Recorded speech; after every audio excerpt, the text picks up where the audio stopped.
Hey guys, so you're with Donna and Cheryl from Now Is Your Time, and we have got a great guest with us today, a beautiful young lady by the name of Parnaz EHSAAN. I'm going to make sure I say your name right, Parnaz. I'm having difficulty getting my tongue around things today. And whilst Parnaz is actually still really young by our terms, like we could be her parents, actually what she's already grasped at this young age is the power of thought, the power of being able to drive your own destiny through you really owning and taking responsibility for how you think and how you approach your life. So we're going to be talking to her today and finding out a little bit about how she came to know this stuff that it's taken me like an extra couple of decades to get my head around. So welcome.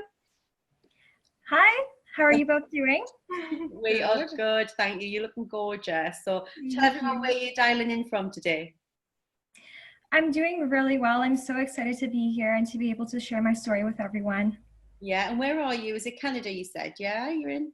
Yes, so I'm in Canada. So I grew up in the Greater Toronto area, and that is my hometown. However, I go to school in a city called Guelph. Guelph? Yes. Guelph, I've not heard that before. No. And it's funny because you say school, so is that like our university? Yeah, so I'm in my last year of university right now. Yeah, and what you studying? Business. I want to work in human resources in the future. Oh, great. You're You'll be very good at that. You will be good at that. I've got some really great books as well that I'll recommend to you to see if they're on your reading list before we go later on today. So, right. So, well, just talk to us then, Parnaz. So we know from speaking to you that you suffered from anxiety really from being even younger than, like at school you were suffering from anxiety, yes? Yeah, so especially as a teenager, in my teenage years, I dealt with anxiety a lot growing up. And through working on my mindset and working on, the physiological and psychological aspects of my life, I've been really able to alleviate that. And I'm really happy to say that right now I'm in a state of absolute contentment, and I'm probably the happiest that I've ever been. Yeah, well, that's really good to hear because, increasingly now we're finding, through these podcasts that Cheryl's daughter Holly is only 21. So, still, learning, and there's so much more. I feel like being a teenager now, there's a lot more anxiety or awareness of anxiety than I was certainly ever conscious of. I was a really anxious teenager, but I genuinely felt like I was the exception when I was at school, whereas I don't know if it's with social media that we're more aware of it or just mental health in general. Or mental health is becoming more of an issue. I'm not sure if that's something you noticed. Yeah, I would definitely agree with you. I think that one aspect is definitely media and technology. And as great as it is to be in a day and age where we have such great technology around us and we have the media, this does cause us to make comparisons to ourselves. Comparisons with ourselves to other people, whether that be celebrities or even our friends, just scrolling down our Instagram feed. And even though, you know what I mean, on social media, we're all just sharing our highlights. It's hard to kind of just take that in and realize that as you're scrolling down your feed, you just kind of look at other people and you think, oh, this person has such a nice, better body than me. This person seems like they have such a better social life. They seem like they're achieving so much more than me. And as we make these comparisons, it causes us to feel upset and it causes us to become anxious. I literally call it comparisonitis. And it's we do a lot of work on people with self-esteem as coaches. And one of the things that we see all the time is you just stop the activity of comparing yourself, and however that activity is happening. So if it's social media, come off social media. If it's in your thoughts, change your thoughts. But that constantly comparing yourself leads to nothing but misery, right? And I think it would be good just to share, because you said that when you were 16, you felt as if that was maybe your pit moment, because you talked about home, friendships, relationships. So just if you can just share a little bit about that point. Definitely. So when I was 16, I reached a point in my life where I guess you can say every single aspect of my life had kind of went downhill. At home, I was dealing with problems. In terms of my friendships, I felt like a lot of things were lacking and they just weren't going right. And in terms of the relationship that I was in, I felt like so many changes need to be made. So all these different aspects of my life just weren't going great. And in addition to that, from a very young age, I've always been very goal-oriented, and I've always had this need to achieve. And at 16, I really didn't know what my talents were, and I didn't really know what I wanted to do the rest of my life going forward in terms of my career or what I could give to the world. And with all of these aspects together, it just caused me to feel very anxious all the time. And even though I was able to go out and be social, I would come home sometimes and I would just start sobbing because I was just so unhappy all the time. And I realized over time that masking my emotions, because I wouldn't tell anyone how I was feeling because I felt that I would come across weak, I realized that masking my emotions was a form of self-sabotage, and it was causing me to get worse and worse. And I reached a point where I was almost depressed, and I started not seeing much value in my life. It was hard for me to get up in the morning and to go to school. And I reached a point where really my friends and family started getting involved because they noticed that I was so upset all the time. And with the love and support of other people, I was able to overcome this pit that I had fell into. And thankfully, I was able to get out of that. But really, it was a journey ever since then. And through improving different aspects of my life and working on myself and becoming self-aware, I was able to really change my life. And it was really when I started changing the way that I was thinking that I was finally able to reach a state of absolute contentment, and I was able to alleviate the anxiety that I had dealt with as a teenager. That's amazing. It's amazing, isn't it? So can you just share with it, so your friends and family, your loved ones got involved, which was great.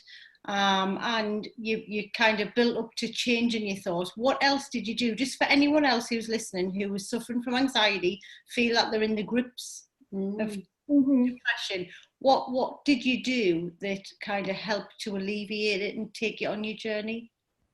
Yeah, so definitely, I think talking to someone who was able to understand me was something that really helped me get out of this. Whether it's a counselor or it's a loved one who you trust, I think it's really important to not mask your emotions and not keep things to yourself. Because when you do bottle things up, it starts to build and build, and you're going to reach a point where you're just going to tip over eventually. It's like Krakatoa, then, you say. It just blows up, doesn't it, rather than it just coming out normally. It's, Yeah, absolutely. And I think that it's really important to get an opinion from a third party who isn't going to be biased, who wants the absolute best for you. So whether it's a therapist or a counselor, or again, just a loved one who you trust, I think it's really important to first share your story with someone and seek that advice from a third party. Fabulous. And you talked about exercise as well, didn't you? That was an important part of your journey. Yeah, definitely. So after I overcame that pitfall back when I was 16, I started working on different aspects of my life that helps me alleviate my anxiety and helps me live a better life. So exercise was one of the things that I noticed really changed the way I felt. Every time I'd go work out, I noticed for the next, I'd say 48 hours, I just felt so much better. And I mean, if you look into the science behind this, it is because it does increase your dopamine levels. And that causes you to pretty much feel better because it's boosting that happiness hormone that is inside you, right? So I started exercising, and in addition to that, I also started eating well and sleeping right, especially when you enter university and college.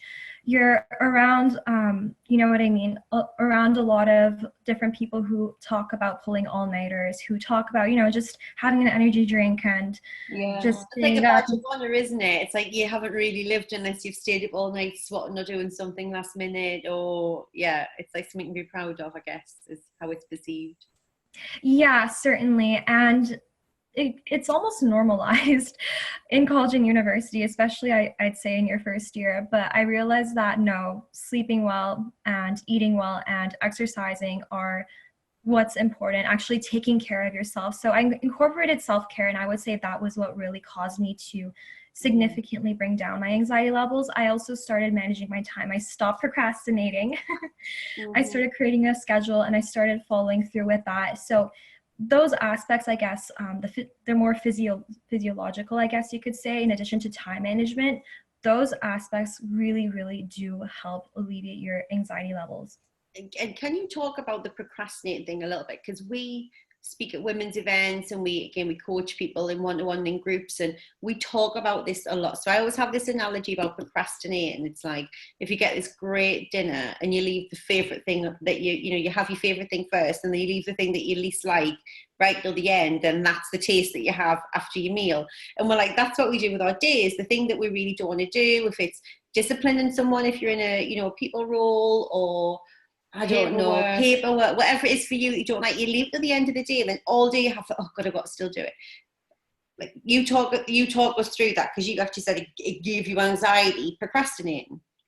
Yeah, definitely. So I think, as you mentioned, a mistake that a lot of people make is that the task that they might find the hardest or the most difficult to do, they tend to put that off, when in fact you should be doing the opposite. So what I like to do is at the end of every week, so on a Sunday, I like to sit down and kind of make a plan for what I want my week to look like. So I never actually write down more than 3 to 5 major tasks that I want to get done every single day, because I find that it's better to keep it simple and to keep it realistic. You want to set realistic goals that you'll actually know that you'll be able to achieve every single day. And what you want to do is you want to make sure that every single day you're doing the hardest task first. It's just better to check that off your to-do list, and once that's done, you can pretty much relax throughout the rest of the day, and you can just go about doing the simpler tasks. So for example, let's just say it's winter time and you really don't want to go drive to the gym and work out. You should probably do that first thing in the morning, just so you get that out of the way. Mm-hmm. Yeah, totally agree. No, It's such good advice, and it's just so practical. So it's something that we preach and we do ourselves, but it's lovely to hear it from somebody who actually has applied that methodology and has seen the importance of it working alongside activity, eating well. And sleep is really important. People really underestimate the importance that sleep has on the dopamine, cortisol, all the other thing that it kind of impacts. Do you have like a bedtime routine or a sleep routine, anything that kind of gets you into the zone before bed, especially when you're studying, you've got all these exams and things? Absolutely. So I personally find that it's better to sleep earlier and wake up earlier in the morning, because you're pretty much exposed to more bright light. And it's actually proven that the light that is released by the sun does have antidepressant effects. So the more exposure that you get to that, the better it is for you. And I'm personally just the type of person where if I wake up early in the morning, I feel a lot more better, and I'm able to accomplish a lot more throughout the day. So I'd say definitely setting a set sleeping schedule. So let's just say you sleep at 10 p.m. every night. You should get at least, I'd say, 7 hours of sleep. So then you should be waking up at like 6 or maybe 7 in the morning every single day. And I like to set alarms too. So sometimes I like to set reminders on my phone to remind me the time that I should go to bed.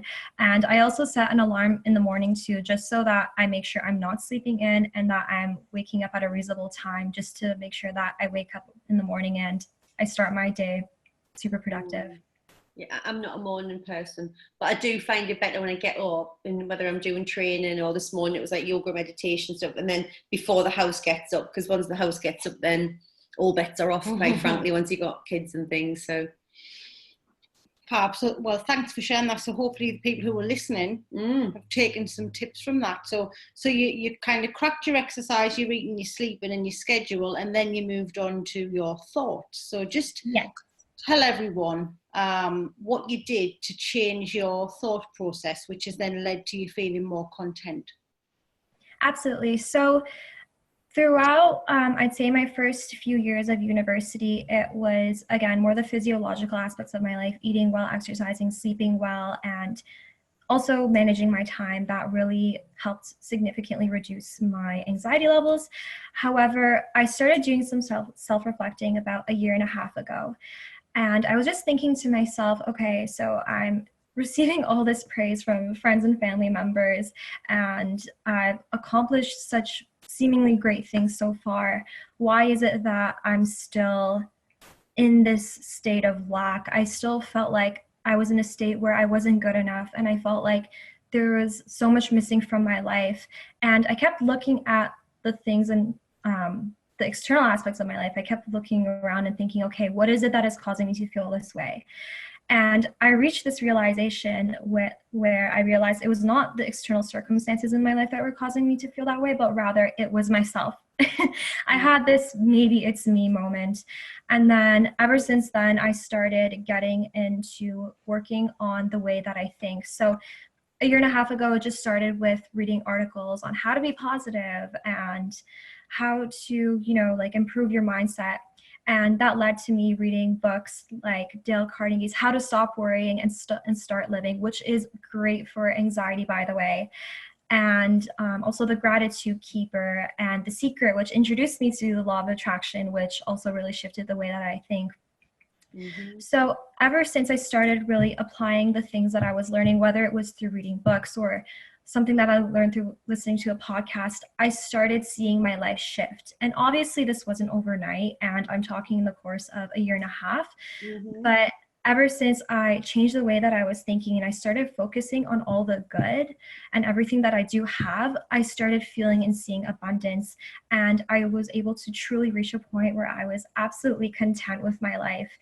And I can honestly say that I'm the happiest that I've ever been. And the more I started changing my mindset, I started attracting better into my life as well.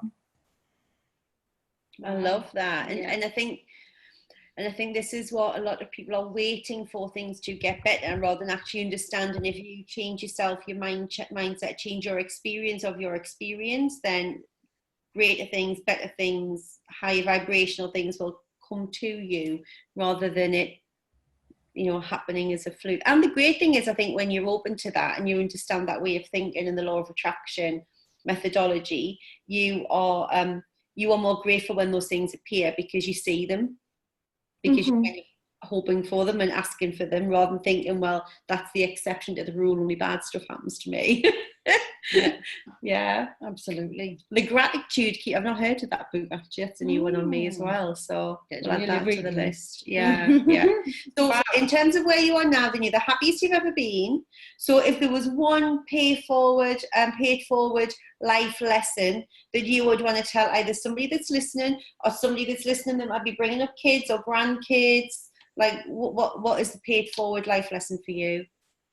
Definitely. So one thing that I definitely want to share with anyone who is listening to this right now is that no matter who you are, what your circumstances are, or where you are in life, you can overcome anything and you can achieve anything that it is that you want in life. And an important thing to keep in mind is that people who are truly content with the lives that they can have the entire world crumbling down around them, but they will still be happy. That is why we see some of the most, successful, richest people in the world be so unhappy, whereas some of the people in the world who are living in absolute poverty live very happy, long lives. It all comes down to the way you think, and your thoughts are very powerful and they truly do change your life. So I really encourage everyone to focus on their mindset and do some self-reflecting, because there really is a lot of power behind that.